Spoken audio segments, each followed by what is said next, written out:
Chapter 19. On the Pratzen Heights, where he had fallen with the flagstaff in his hand, lay Prince Andrei Bolkonsky bleeding profusely and unconsciously uttering a gentle, piteous and childlike moan. Towards evening he ceased moaning and became quite still. He did not know how long his unconsciousness lasted. Suddenly he again felt that he was alive, and suffering from a burning, lacerating pain in his head. "Where is it, that lofty sky that I did not know till now, but saw today?" was his first thought. "And I did not know this suffering either," he thought. "Yes, I did not know anything at all till now. But where am I?" He listened and heard the sound of approaching horses and voices speaking French. He opened his eyes. Above him again was the same lofty sky with clouds that had risen and were floating still higher, and between them gleamed blue infinity. He did not turn his head and did not see those who, judging by the sound of hoofs and voices, had ridden up and stopped near him. It was Napoleon, accompanied by 2 aides-de-camp.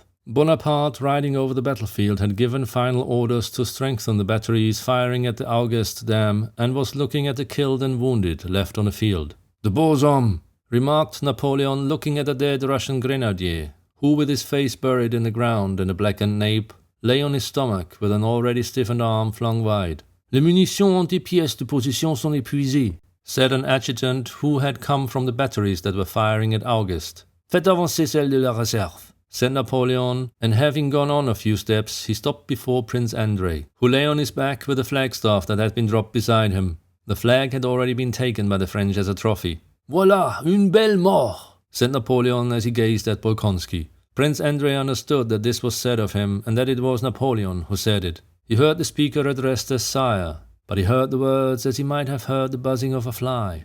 Not only did they not interest him, but he took no notice of them and at once forgot them. His head was burning. He felt himself bleeding to death, and he saw above him the remote, lofty, and everlasting sky. He knew it was Napoleon, his hero. But at that moment Napoleon seemed to him such a small, insignificant creature, compared with what was passing now between himself and that lofty, infinite sky with the clouds flying over it. At that moment it meant nothing to him who might be standing over him, or what was said of him. He was only glad that people were standing near him, and only wished that they would help him and bring him back to life, which seemed to him so beautiful now that he had today learned to understand it so differently. He collected all his strength to stir and utter a sound. He feebly moved his leg, and uttered a weak, sickly groan which aroused his own pity. "Ah, he's alive," said Napoleon. "Lift up ce jeune homme and carry him to the field hospital." Having said this, Napoleon rode on to meet Marshal Lannes, who, hat in hand, rode up smiling to the Emperor to congratulate him on the victory.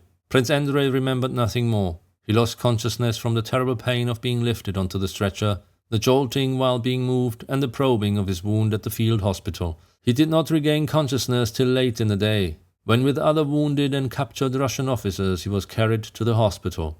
During this transfer he felt a little stronger and was to look about him and even speak. The first words he heard on coming to his senses were those of a French convoy officer, who said rapidly, "We must all here.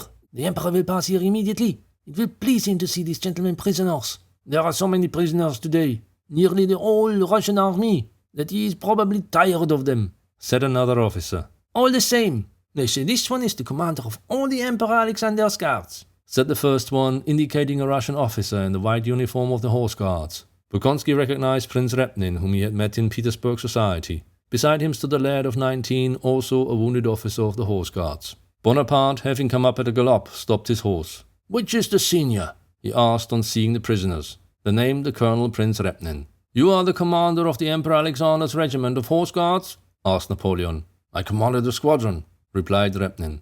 "Your regiment fulfilled its duty honorably," said Napoleon. "The praise of a great commander is a soldier's highest reward," said Repnin. "I bestow it with pleasure," said Napoleon. "And who is that young man beside you?" Prince Repnin named Lieutenant Zuchtelen. After looking at him, Napoleon smiled. "Il est venu bien jeune se frotter à nous." "Youth is no hindrance to courage," muttered Zuchtelen in a failing voice. "A splendid reply," said Napoleon. "Young man, you will go far." Prince Andrei, who had also been brought forward before the Emperor's eyes to complete the show of prisoners, could not fail to attract his attention. Napoleon apparently remembered seeing him on the battlefield, and addressing him again used the epithet jeune homme that was connected in his memory with Bolkonsky. "Et vous, jeune homme," said he, "how do you feel, mon brave?"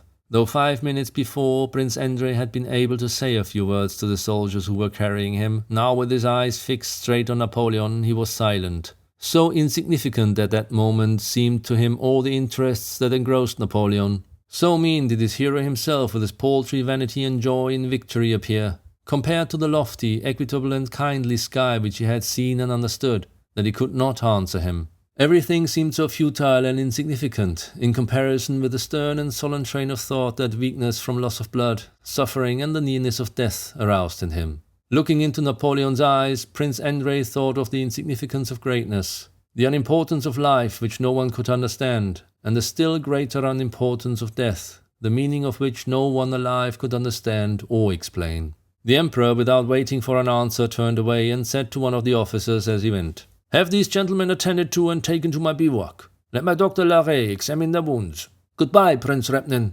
And he spurred his horse and galloped away. His face shone with self-satisfaction and pleasure. The soldiers who had carried Prince Andrei had noticed and taken the little gold icon Prince Maria had hung round her brother's neck, but seeing the favour the Emperor showed the prisoners, they now hastened to return the holy image. Prince Andrei did not see how and by whom it was replaced, but the little icon with its thin gold chain suddenly appeared upon his chest outside his uniform. It would be good, thought Prince Andrei, glancing at the icon his sister had hung round his neck with such emotion and reverence. It would be good, if everything were as clear and simple as it seems to Maria. How good it would be to know where to seek for help in this life, and what to expect after it beyond the grave. How happy and calm I should be if I could now say, "Lord, have mercy on me." But to whom should I say that? Either to a power indefinable, incomprehensible, which I not only cannot address, but which I cannot even express in words. The great all or nothing, said he to himself, or to that God who has been sewn into this amulet by Maria.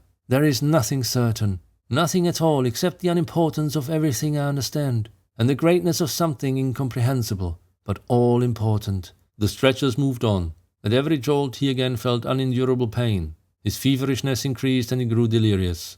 Visions of his father, wife, sister, and future son, and the tenderness he had felt the night before the battle, the figure of the insignificant little Napoleon, and above all this the lofty sky formed the chief subjects of his delirious fancies. The quiet home life and peaceful happiness of Bald Hills presented itself to him. He was already enjoying that happiness when that little Napoleon had suddenly appeared, with his unsympathizing look of short-sighted delight at the misery of others, and doubts and torments had followed, and only the heavens promised peace. Towards morning all these dreams melted and merged into the chaos and darkness of unconsciousness and oblivion, which in the opinion of Napoleon's doctor, Larrey, was much more likely to end in death than in convalescence. "C'est un sujet nerveux et bilieux," said Larrey.